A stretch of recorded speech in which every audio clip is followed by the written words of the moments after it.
আমরা আজকে voice tense শিখব। তো চেঞ্জ অফ ভয়েস তো অনেকগুলো রকম বাক্য দিয়ে করা যায়, তো আলাদা আলাদা। আজকে আমরা ইম্পারেটিভ সেন্টেন্স দিয়ে করব। ইম্পারেটিভ সেন্টেন্সে কিভাবে চেঞ্জ অফ ভয়েস হবে। এবার প্রথম প্রশ্ন, স্যার ইম্পারেটিভ সেন্টেন্স কি? ইম্পারেটিভ সেন্টেন্স হলো যে সেন্টেন্সে আদেশ, উপদেশ, অনুরোধ বোঝায়, তাকে আমরা ইম্পারেটিভ সেন্টেন্স বলি। এবার আমরা প্রথম দেখব যে কমান্ড যদি থাকে কোনো অ্যাক্টিভ ভয়েসে সেটা কি করে হয়। দেখো, যদি আদেশ হয় সেক্ষেত্রে আমরা লেট দিয়ে করব, লেট দিয়ে উত্তর করব। প্যাসিভের ক্ষেত্রে ডু দিস ওয়ার্ক, আমরা লেট প্রথমে আনলাম, তারপরে অবজেক্ট আনলাম, তারপরে দেখো একটা বি আনলাম লেট বসেছি বলে, এবং ডু এর পিপি ফর্ম ডান বসালাম। তাহলে কি বললাম? Do this work, late this work be done.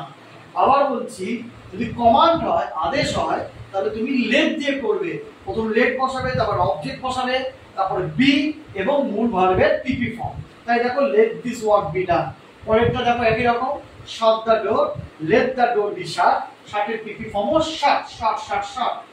Open the door, let the door be open, switch off the fan, let the fan be switched off. তাহলে কি বললাম? যদি ইম্পারেটিভ সেন্টেন্সে আদেশ দেওয়া হয় তাহলে আমরা লেট দিয়ে করব। অন্যথায় আমরা আসছি যদি উপদেশ বোঝায়, অ্যাডভাইস বোঝায়, হ্যাঁ, যে ওটা করা উচিত বোঝায়, ঠিক আছে, তাহলে আমরা শুড বি আনবো। কি আনবো? শুড বি ইউজ করব। এবং সেক্ষেত্রেও আমরা দেখো হেল্প দ্য পুয়ার, প্রথমে দ্য পুয়ার শুড বি, তারপরে মূল ভার্বের P P help. Love the children should be, তারপরে love. Listen to your teacher should be listen two.